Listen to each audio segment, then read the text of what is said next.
Today, I'd like to do a little show and tell on this fantastic edition of John Cage, A Mycological Foray, as well as the supplement, Every Mushroom is a Good Mushroom. This is printed by Atelier Editions in Vermont, and it is a just fantastic collection of John Cage and his love of mushrooms. John Cage was a 20th century composer, artist, Zen Buddhist practitioner, who one of the key things in his life that really upset him was having to be in the closet.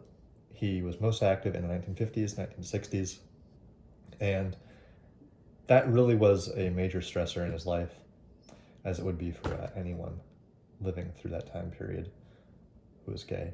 And one of the things that he did to stay grounded, obviously, was Zen Buddhism, but in addition to other things that he did to stay grounded, such as indeterminacy in his music, was hunt for wild mushrooms.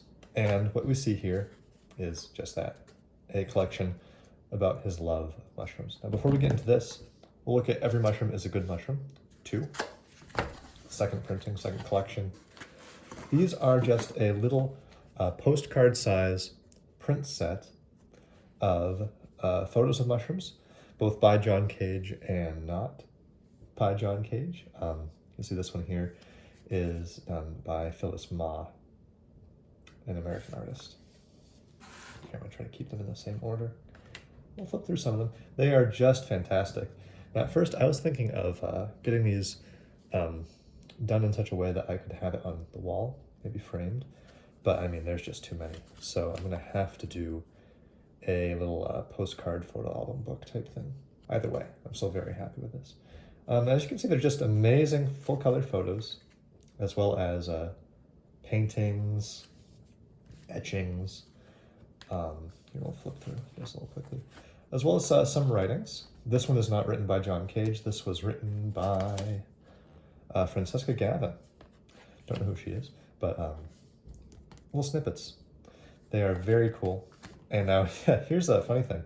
While I was flipping through this earlier, I'm going through, there's also some photos. I'm going through these and I get to this. And I say, oh no, do I have a misprint? Am I gonna have to get in touch with them? And I say, is this just a blank card or something? I flip it over. And what do I see? I see here, it says, please touch the card surface to activate the smell. Well, I'm not gonna take a sniff of it on camera right now, but there is a slight, I don't know if the light will pick it up. There's a slight little area on here that I guess is heat activated. And it's apparently supposed to smell like Amanita muscaria, which is the famous red and white toadstool mushroom, iconic, you know. We don't have the red and white ones where I am. We have a variation, which is yellow. Still behaves the same as Amanita muscaria, hanging around pine trees. We get through some other things, such as these little poems. John Cage had a style of poetry called mesaustics that he would do, which were like acrostics, where acrostics you have the word going down the side of your page. And let's say the word mushroom, which this one is on mushroom. An acrostic would have M-U-S-H. M would be an M word, U, a U word. Mesaustic was in the middle. Excuse me. So instead of having a M word to start the phrase, you'd go in the middle. So you'll see here, in New Hampshire, M is capitalized. Cunningham, the U is capitalized, and so on. Now, just to critique ever so slightly, this is not an authentic John Cage mesaustic. It does break some of his rules. One of his rules was that you couldn't have repeated letters. So the M in Hampshire, you could not have another M until after the U in Cunningham. And of course, it does break that with Merce. his partner's name, Merce Cunningham, an artist, dancer. And, we'll flip through just a little bit more. At the very end here, we have 3 very interesting pieces, which are some of John Cage's mushroom recipes. John Cage was a macrobiotic eater after being introduced by Yoko Ono. And here we have 3 of his recipes. This one can be found in the John Cage cookbook, available on the John Cage Trust's website. As well as there's a fantastic video that a European artist, I forget his name, I'll try to put it in the description. European artist, he did this recipe for a series trying to introduce younger musicians and artists into cooking. So that is this fantastic set. Let's move on to the books, the volumes. This is 2 volumes in a slipcase. John Cage, a Mycological Foray. And this is just amazing. So here's the first volume, A Mycological Foray, where the whippoorwill sound and moral lay, mushrooms and variations. So this is a collection of John Cage's musings, his journaling, photos that he took, as well as other people took, of him and his friends, all while hunting for wild mushrooms or subjected on mushroom hunting. On beautiful, beautiful paper. Beautiful paper. We'll just flip through a little bit. And more on the paper in just a minute. And I do apologize for the video quality. I'm recording with my cell phone, so I can't hook up a microphone. Of course, you get John Cage's beautiful aesthetic throughout this, and you get funny things like this, predating Photoshop, just cutting out 2 pieces of film, printing them together as one. Of course, these are all things that John Cage made himself. There's the Amanita muscara, which the postcard is supposed to smell like. And here's another picture. This picture was taken by the EIDIA house, Everything I Do Is Art, based in New York in the 1970s, 1980s. I think their full thing was Everything I Do Is Art, Nothing I Do Is Art, Don't Bother Me, was their full title. They went around, primarily in New York, but also into England, interviewing various artists, as well as sampling their food. It was all about the Starving Artists cookbook, and this was taken from that visit that they had at John Cage's house. Some of the other people that the EIDIA house interviewed were the famous drag queen Lipsinka, as well as Louise Bourgeois, a fantastic French artist who immigrated to the United States. But here, this is a real treasure. Mushrooms and Variations.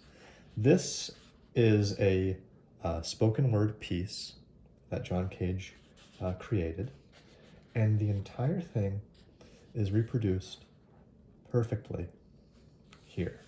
Now you'll notice it is a mesostic, like what I mentioned earlier. So E-N-T-O-L-O-M-A.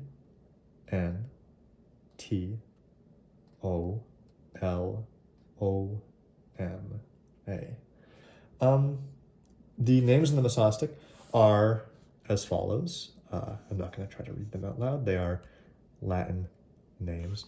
And as it does state here, this text is written to be read aloud. The timing is given in the right margin, and the stanzas are meant to be read in a single breath.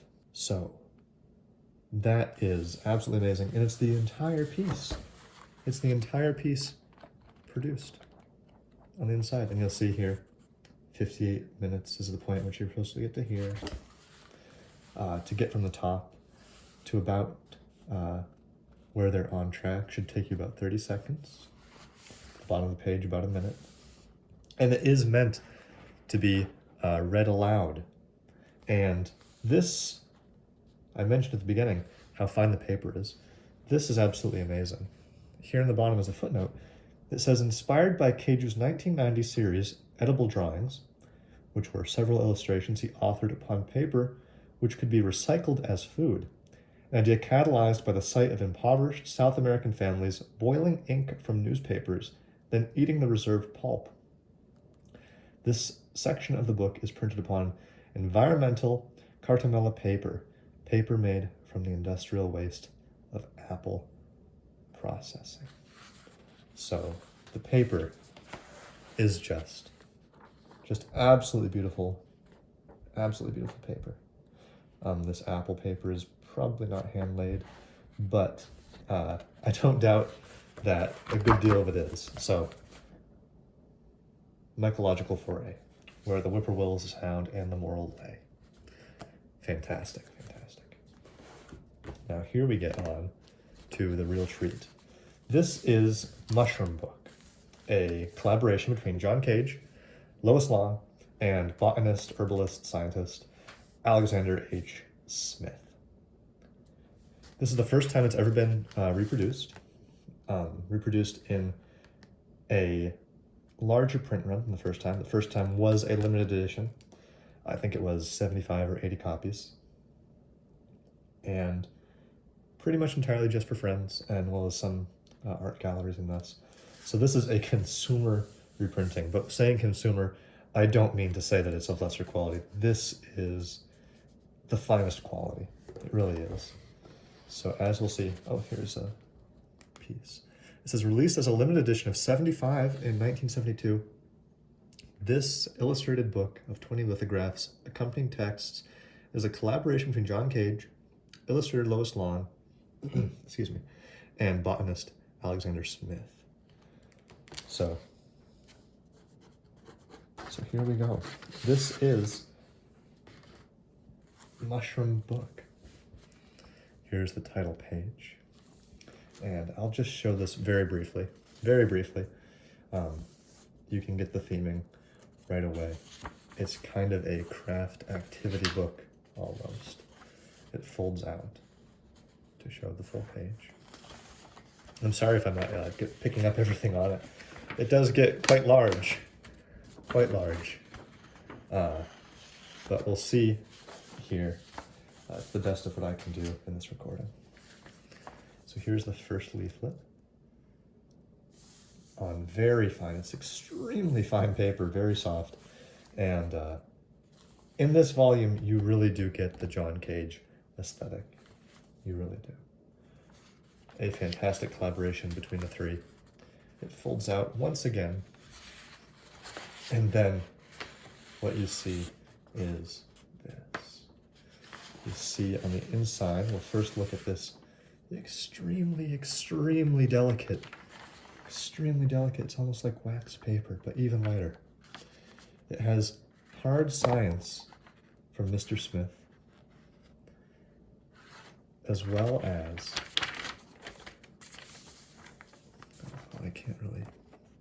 it's extremely tiny print. Small notes and mesostics and collections from John Cage. Voices singing Joyce's 10 thunderclaps, transformed electronically to fill actual thunder envelopes.